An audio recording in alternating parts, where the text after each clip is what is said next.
Monty McDougall is a cyber engineering fellow with Raytheon. He has worked for Raytheon for the last 16 years, performing tasks ranging from programming to system administration, and has an extensive web programming and development background, spanning over 18 years. His work has included development, integration, architecture, and accreditation on numerous security projects. He will be speaking with us today on the topic of Advanced Persistent Threat, APT, Life Cycle Management. Please help me welcome Monty McDougall.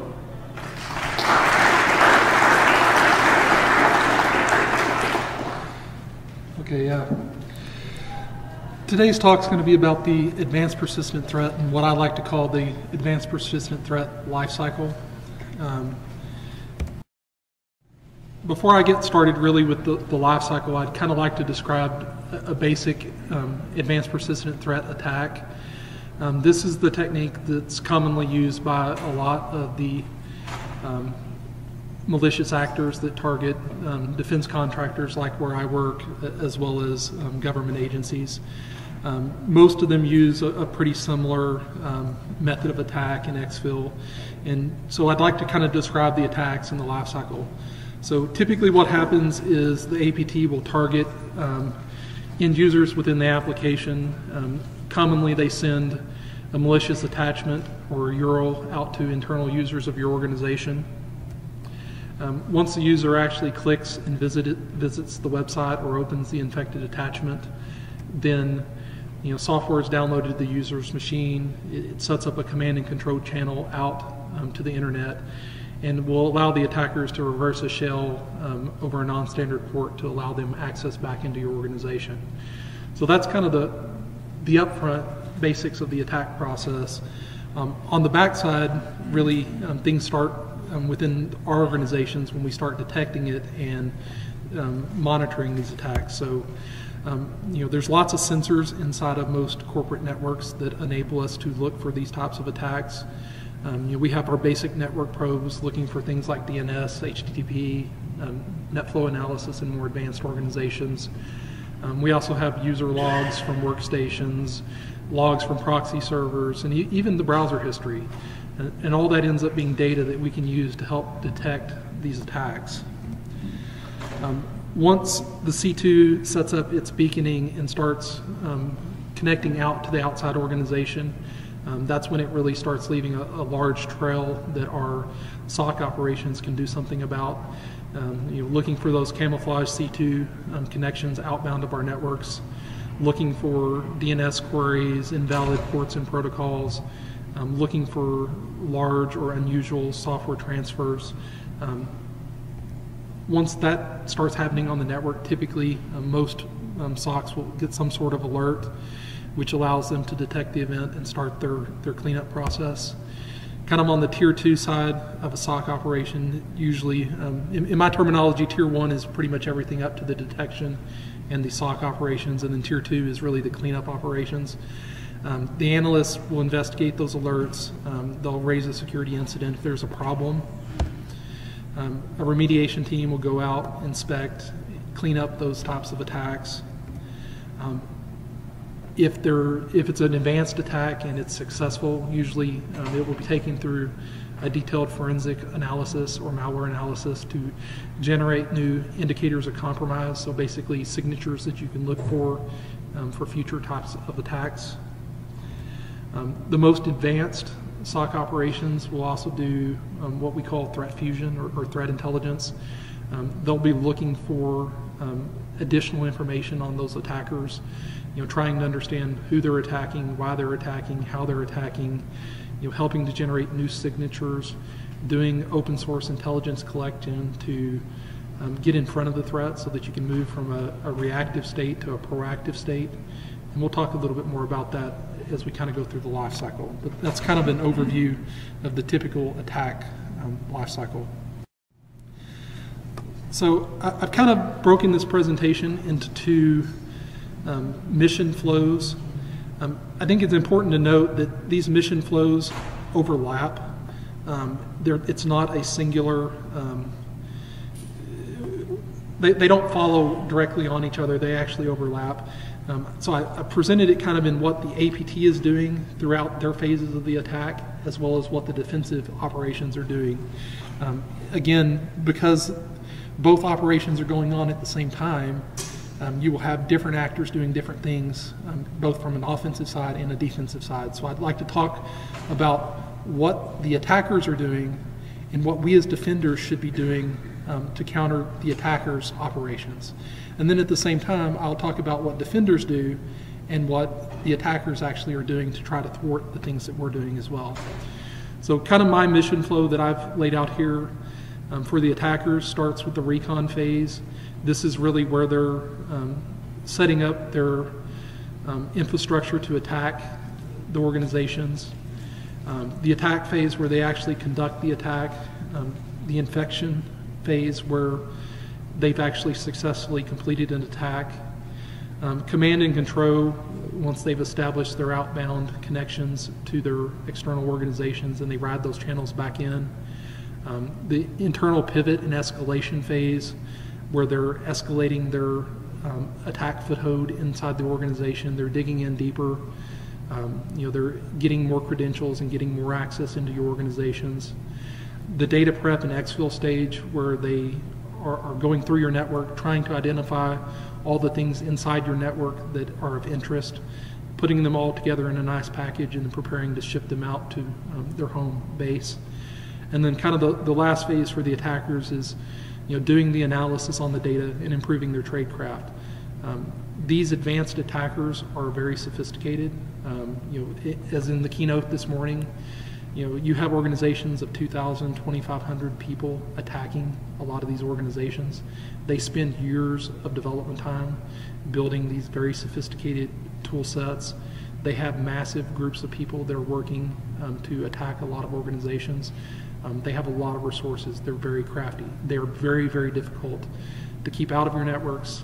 So you've got to be very reactive in how you deal with them. During the recon phase, you've got a lot of things going on.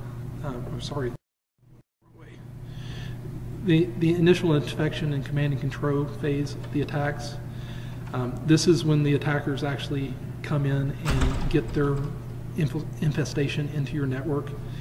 Typically the first infections that come in are fairly limited in their capabilities with the C2 tools that they send in.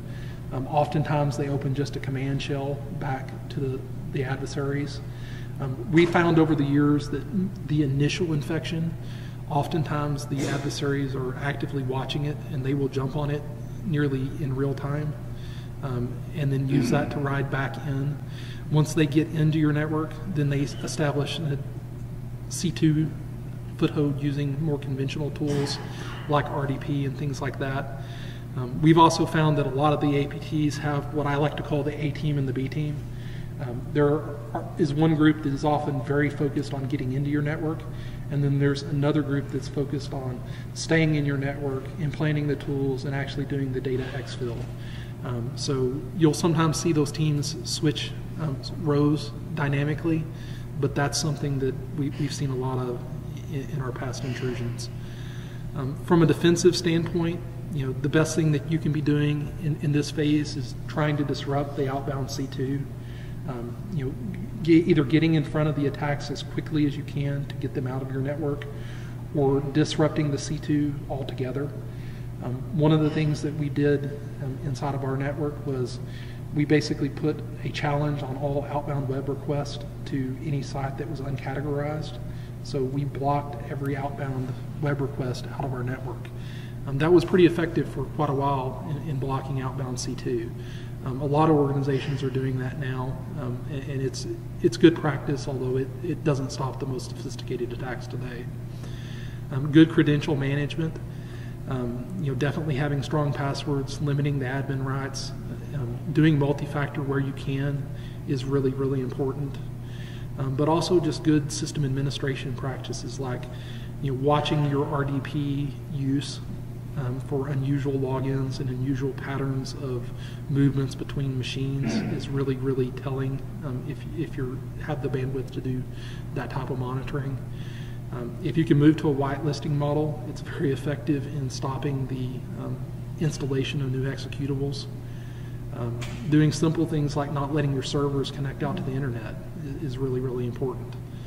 And it's also important to watch all the back doors and side doors into your network, because it's not just these conventional email attacks that the attackers will use.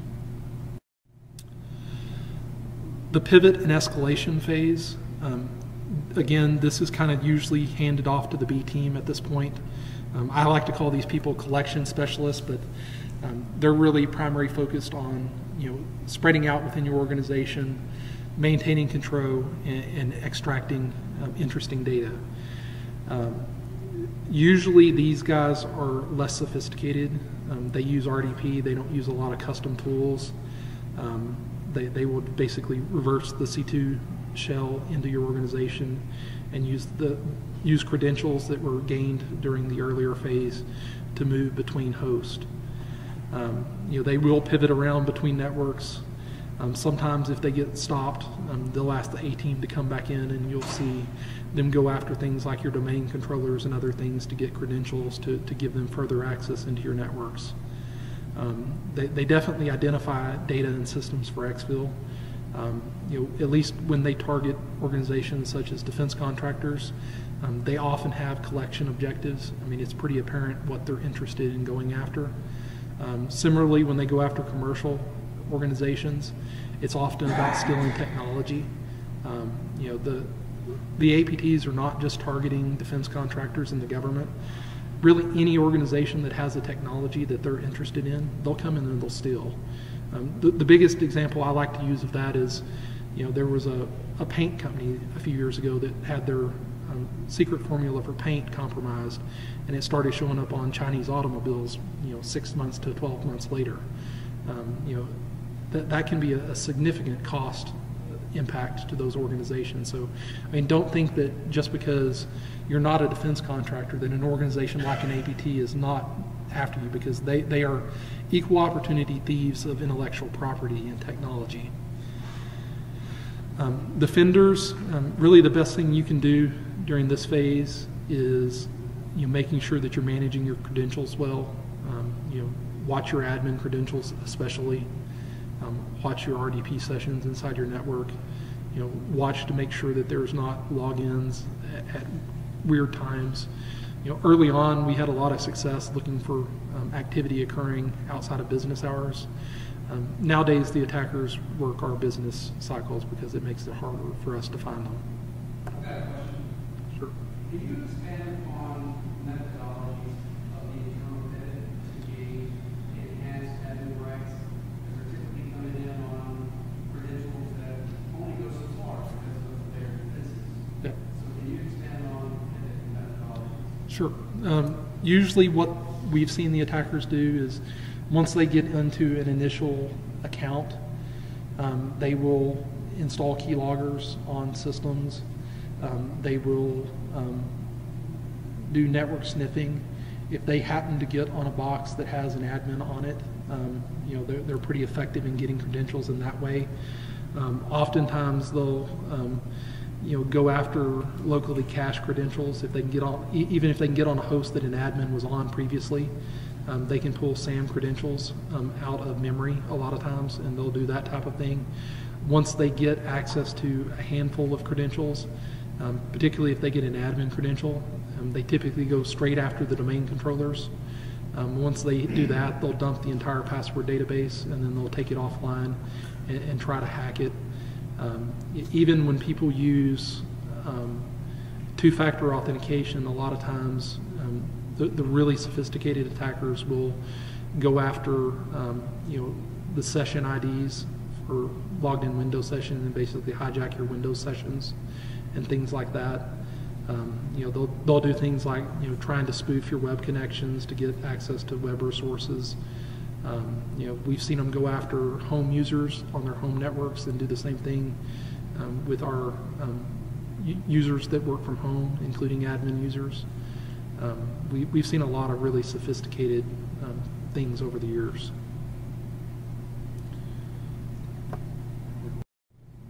Is there a way to trace these people back to find out where they are, or is that some of the research you need? Does it take some time to do that?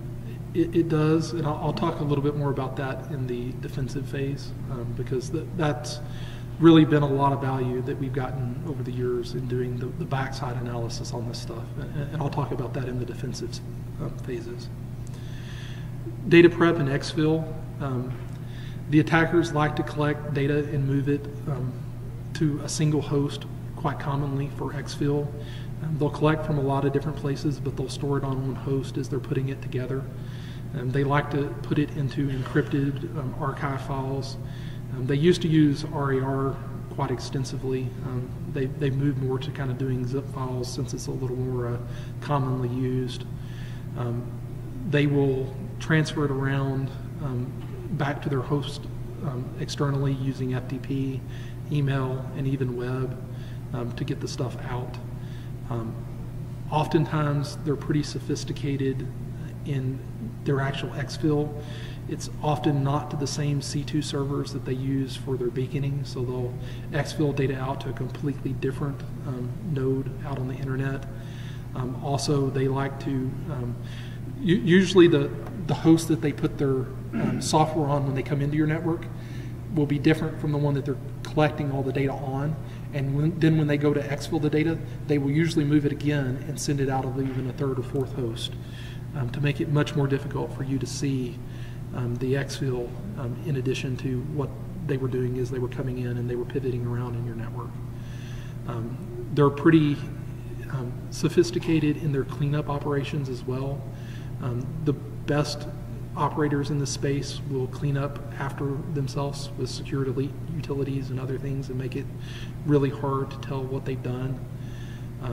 Not having good full packet capture is really challenging if you're trying to figure this out after the fact, because they will clean up the host quite effectively. So having packet capture on the network is really important in addition to being able to grab it on the host. We've had a lot of success looking for uncharacteristic files as defenders, so things like RAR, ACE, and gzip is not commonly used by most of our end users. Do you look at the type of file or just the extension? Is there a signature file, or do you look at the actual file convention name? We've done both. Most of these have internal structures and formats that you can identify. So if they rename the file as something like an APT, it's still the yeah. Also, to just uncharacteristic transfers. So, when you see a terabyte of data pushed out over HTTP, you probably want to pay attention to what that transfer was. They've gotten a lot more sophisticated, and they don't move huge amounts of data out anymore as much. I've heard that from multiple people, so I mean it's not just us that they've changed a lot of their tactics, but that is something still to watch for. I mean, occasionally you will see large uncharacteristic transfers.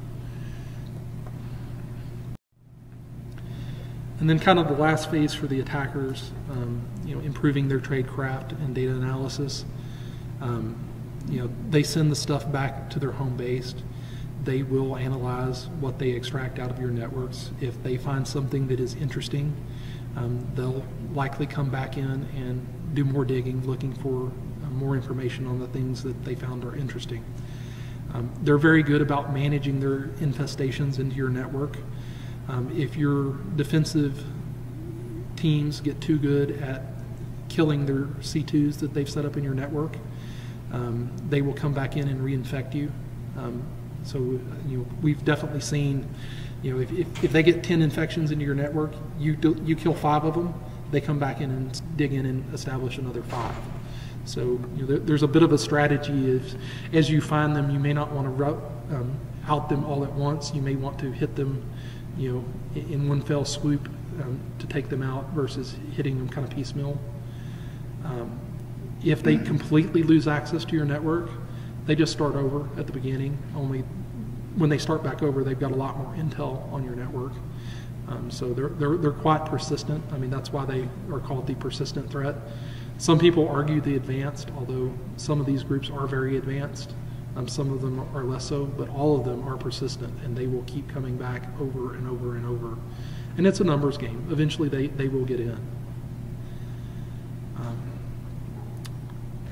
From a defensive standpoint, we can't really do anything to disrupt this cycle because it's mostly being done on their side. Being unpredictable, evolving your defenses is really about the only thing that you can do. From a computer network defense side of the house, I didn't really start with the stuff up front where you're preparing your sensors and defending your network and doing what I call basic security defensive posture. But I kind of started this flow from the point where you have a chance of detecting these attacks. So getting your sensor data out of your systems, getting it ingested into a central location for data ingest so that you can process it. Doing analytics and alerting, so getting the alerts that the tools produce, but also doing more advanced analytics, looking for other things like scouring through your Windows event logs to see if there's logins from a user that's not at a time when they were badged into your physical facility. Doing kind of more advanced type of analytics that really is beyond what a COTS product is going to do for you. The SOC operations and actually running the SOC and manning the SOC and all that is a key part of the defensive operation. How you manage the incident response and the cleanup. And then to your question you asked earlier, the analysis and data fusion of taking that type of data and using it to your advantage by exploiting what you've learned from the attack and exploiting what you can learn from going beyond that. To add additional value and kind of move from what I call the reactive posture to the proactive posture. And that's really a kind of a game changer when you can move your operations from being strictly reactive to being more proactive.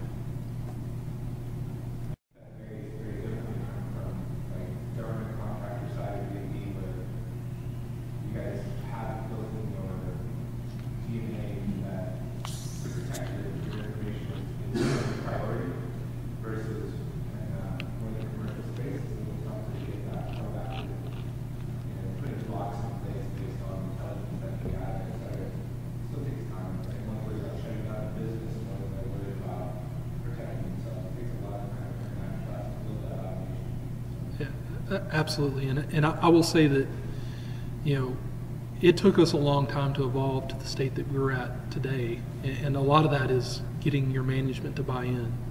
I will say for Raytheon in particular, our management took this threat very seriously from day one, and we invested a lot of time, a lot of money, and a lot of resources in going after this threat. And it's not a fight that you ever win. You're going to continue to fight it forever. But if you don't invest in it, it's very, very hard to protect your intellectual property. And in our case, our customers' intellectual property. But if you're in a commercial business, you lose your secret formula for Coke or for your paint. You can literally be out of business, at least in certain sectors of the world. When you design your network, I want to assume you identify one of those critical assets. And you probably put additional layers of protection around those devices.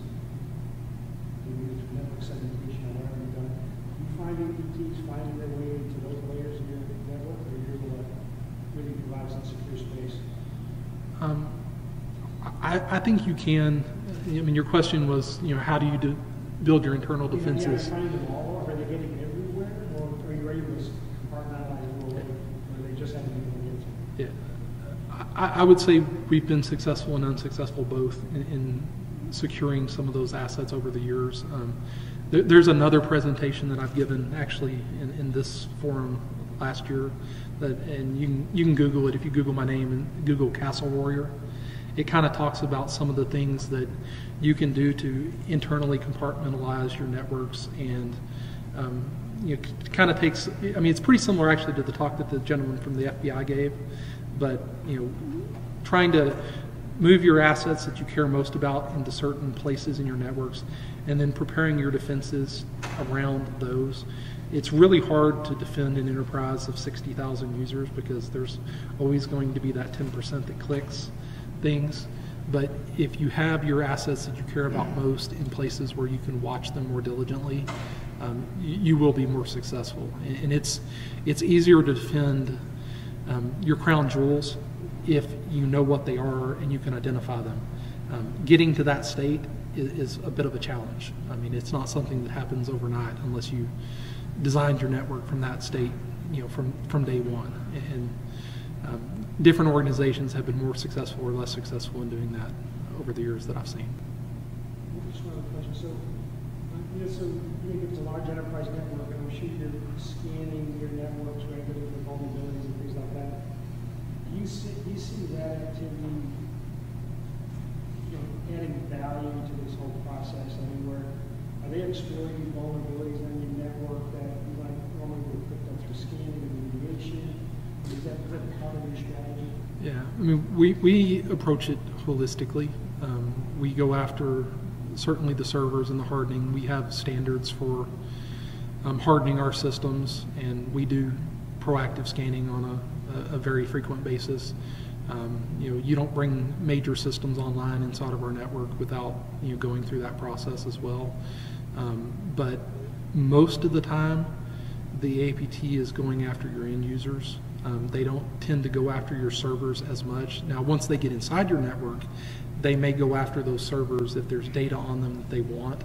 But typically, they don't mess with those sophisticated attacks against your servers. They quite commonly go after the credentials that your users use, and they'll write in with the same credentials as your users. Do you use technologies like DLP on those managed endpoints? Does that layer technology help? Yeah, it does, and I mean, within Raytheon, we acquired a company that does DLP called SureView a few years ago, or actually the company was called Oakley, but the product's called SureView. We run that on our host internally, and we've built a lot of advanced algorithms into that desktop client to look for these types of attacks, and that's something that we use on the host base to look for those attacks. Yeah. That paired with looking at the email and the web traffic was probably the biggest game changer for us internally. That plus really moving our threat intelligence operations up in capability. I would say those two things combined were the biggest game changers for us. So with the defensive cycle back into swing here, the collecting sensor data and data ingest, the attackers are not going to really do much in this phase other than try to evade your sensors. They will test against your sensor if they know what they are to avoid detection. The best sensors are going to block some of the attacks or certainly help detect them, but there's equally things that you should be doing in your architectures to help make the job easier. Setting up the choke points to be able to watch the most critical traffic is really important. Watching the egress traffic as well as the ingress traffic, I think, is really important because you oftentimes can detect the traffic going out easier than coming in. Making sure you're watching your side doors, things like home users, VPN connections. The attackers can and will exploit those if given the opportunity. Making sure you've got as much logging turned on as possible is really, really important. Making sure you're doing as much full packet capture as you can do is really important. It's really hard to investigate an event if you don't have the logs and you don't have the packet captures if it's done after the fact, particularly when you deal with an adversary that is diligent about cleaning up after themselves when they attack. Moving a lot of your detection closer to your crown jewels is also a strategy that works well. Analytics and alerting, this is both what you get out of COTS products as well as what you get out of doing more advanced things on your own. The attackers will try to make it hard for you, and they'll do low and slow and fragmented attacks, and they may try to overload your sensors when they come in to do something specific. But as defenders, we have to deal with those types of threats. The value that you get out of your sensors are going to be a direct function of the tools you use, anything that you do on your own to generate additional signatures and get additional intel to feed into those sensors. We work very collaboratively with a lot of our friends and family, people that are our competitors. We share information with the government. We take information from the government. We informally share and formally share with a lot of people in our sector, which adds a lot of value to us. It oftentimes is a lot faster to follow those informal methods than to follow the formal methods what you get from government. Doing your own development, running your own tools in addition to what you can buy has been a lot of value for us. And then whatever you can do to help understand the baseline of your network for normality and looking for anomalies is a high value activity. From SOC operations standpoint, the attackers really don't do much here other than if they get a chance to watch your SOC in action, they will try to do that. From a defensive standpoint, I think it's really important for any large organization, certainly, to have a SOC operation in place. You need to be able to address both business hours and non-business hours. We've seen cases where they attack during non-business hours. They also like to attack right before the holidays and other times when they know that you're going to have less resources available, so they'll go after you at your moments of weakness. Making sure that that staff is trained, both it being a first responder as well as dealing with those escalating attacks is really important. Getting them to be sophisticated enough to filter out the obvious noise from the real attacks is really important, and being able to handle kind of the tier 1 cleanup. If it's something that's can be done without going all the way to a forensic analysis stage, clean it up and move on. Don't waste those tier 2 resources cleaning up things that weren't really an APT attack. And then reporting to your management, understanding how you're doing, understanding how your cycle time is improving. Hopefully, our CIO kind of coined the term dwell time.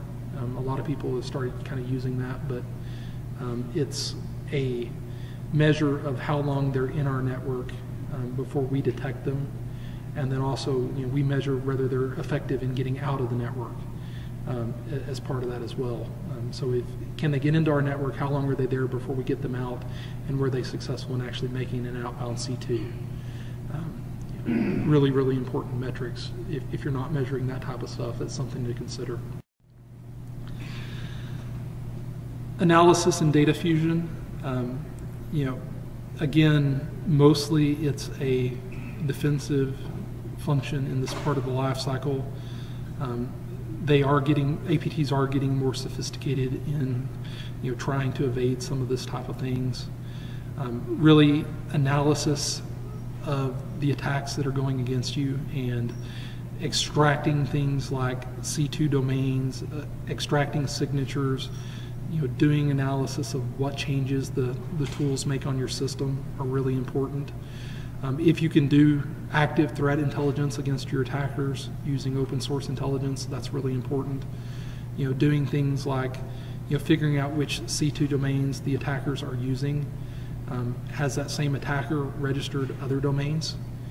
If they have, that's something that you can proactively put into your block list and perhaps be ready for when those attacks come in. Tracking campaigns by different actors to help you understand who they're targeting and why they're targeting them is really important. There are certainly technologies that we produce that certain attack or certain APTs are more interested in, and they target very specific groups of individuals going after specific technologies. Making sure you're training those users and really making them extra aware of the threat if they're being targeted is really important. trying to get any type of information on malware indicators and threats that you can from third parties is really important. There's a lot of open source intelligence that you can gather from open IOCs and things like that. You can buy commercial feeds from vendors.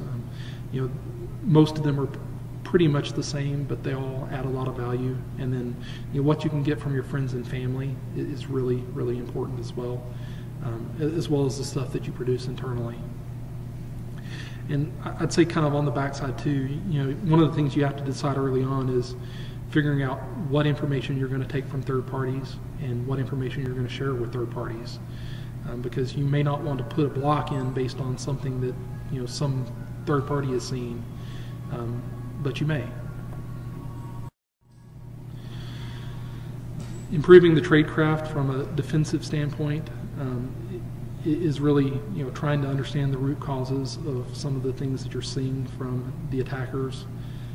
Doing your mitigation, trying to move from a reactive to proactive state, and getting in front of the threat.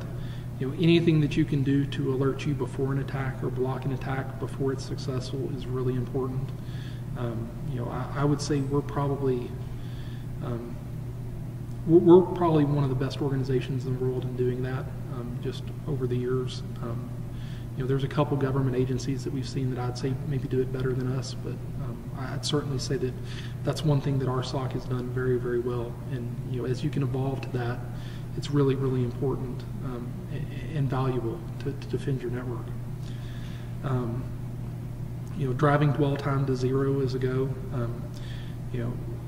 When the first APT infected our network, 7-8 years ago now, they'd been in our network for a long time. Now we typically measure dwell time in minutes, and that's been a huge change for us.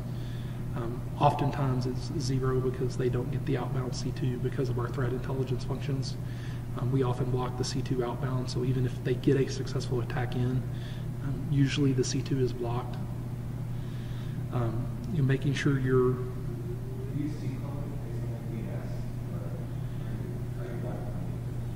sometimes we sync with DNS, sometimes we block in the outbound web routing through our proxies. It depends on what the threat is. Sometimes we don't.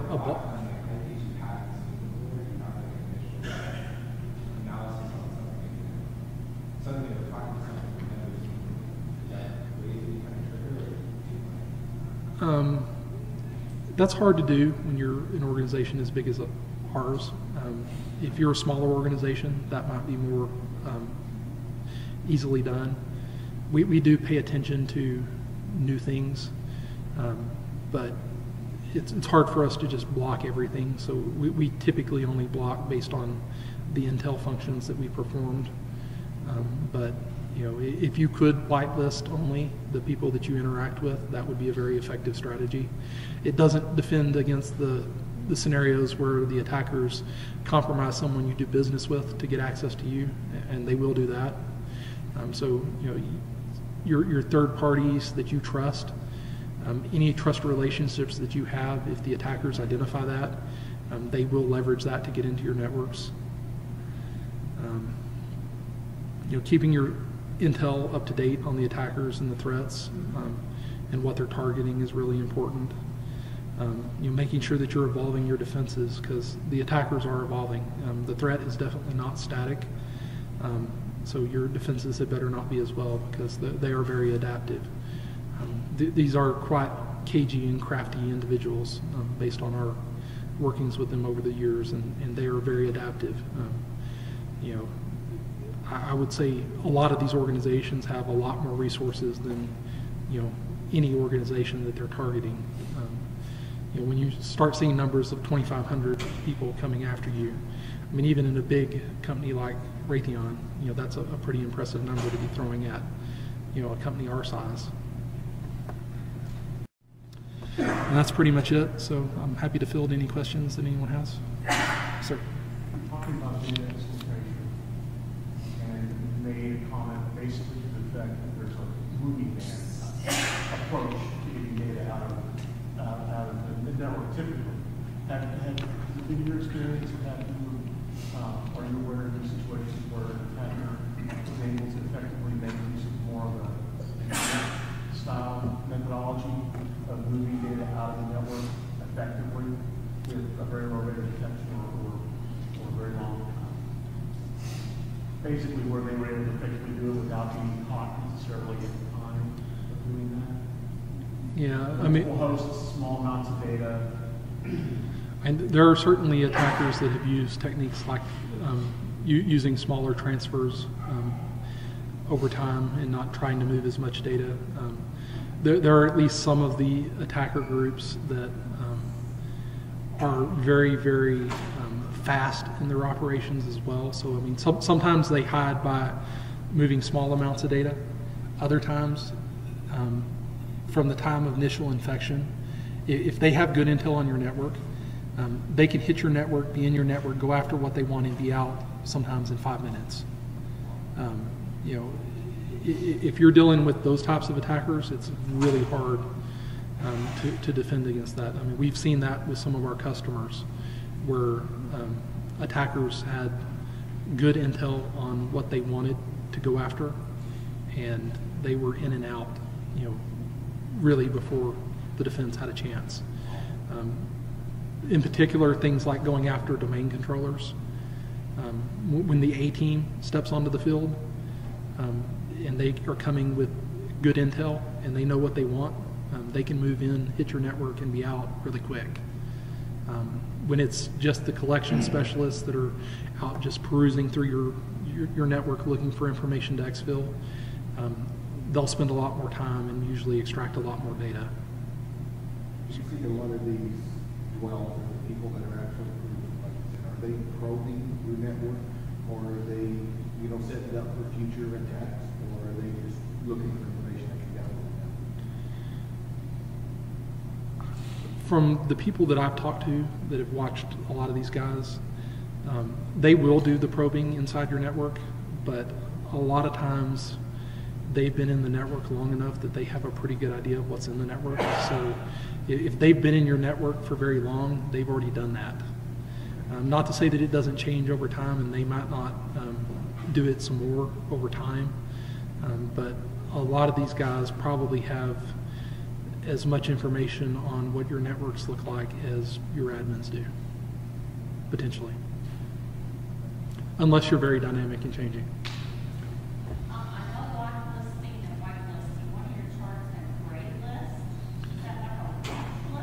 Yeah, basically alert me if you see traffic going to this domain versus blocking it. Whereas the whitelisting is more, you know, only allowing traffic to the known good domains.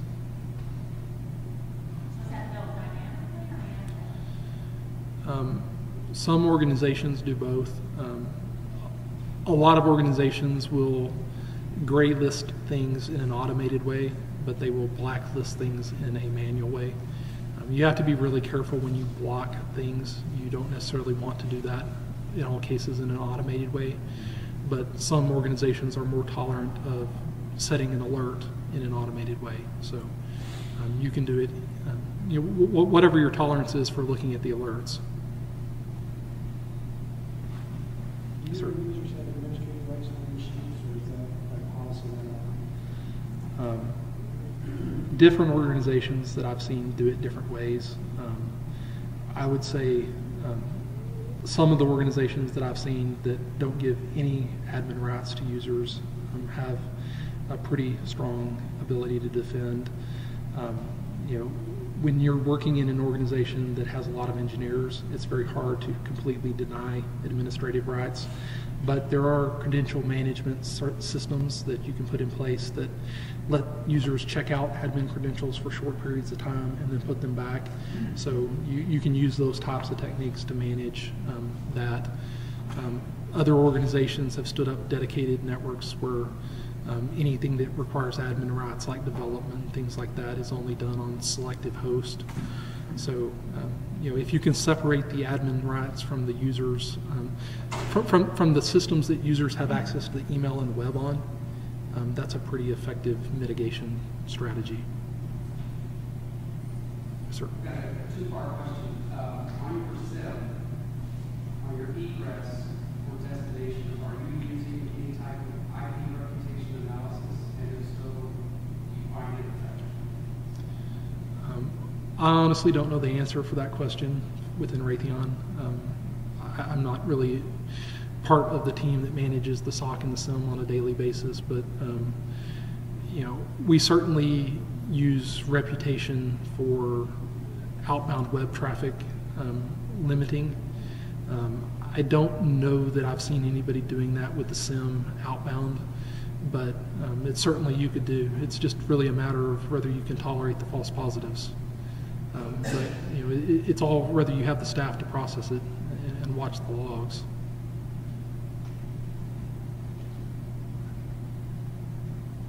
Anything else?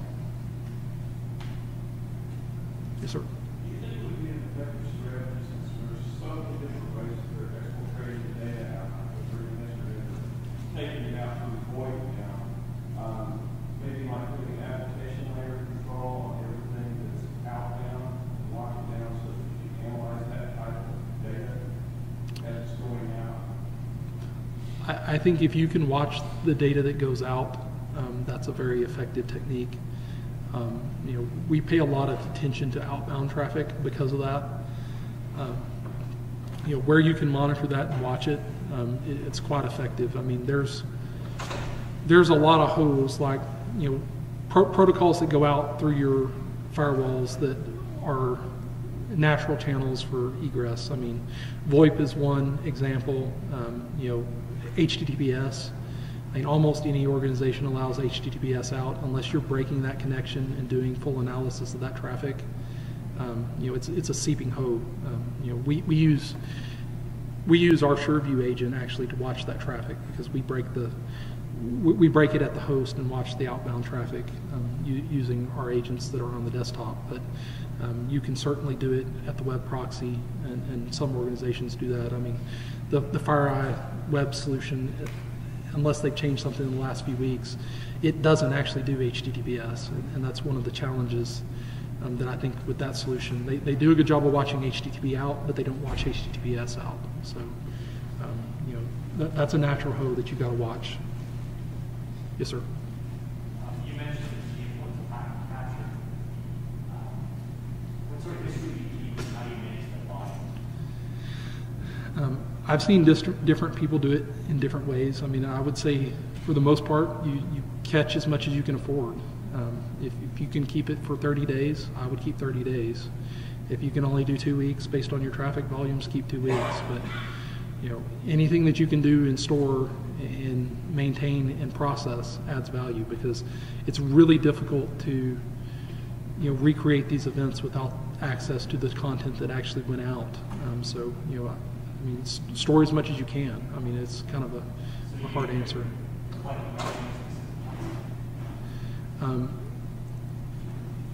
There are some places that organizations typically collect more, and some places they can collect less.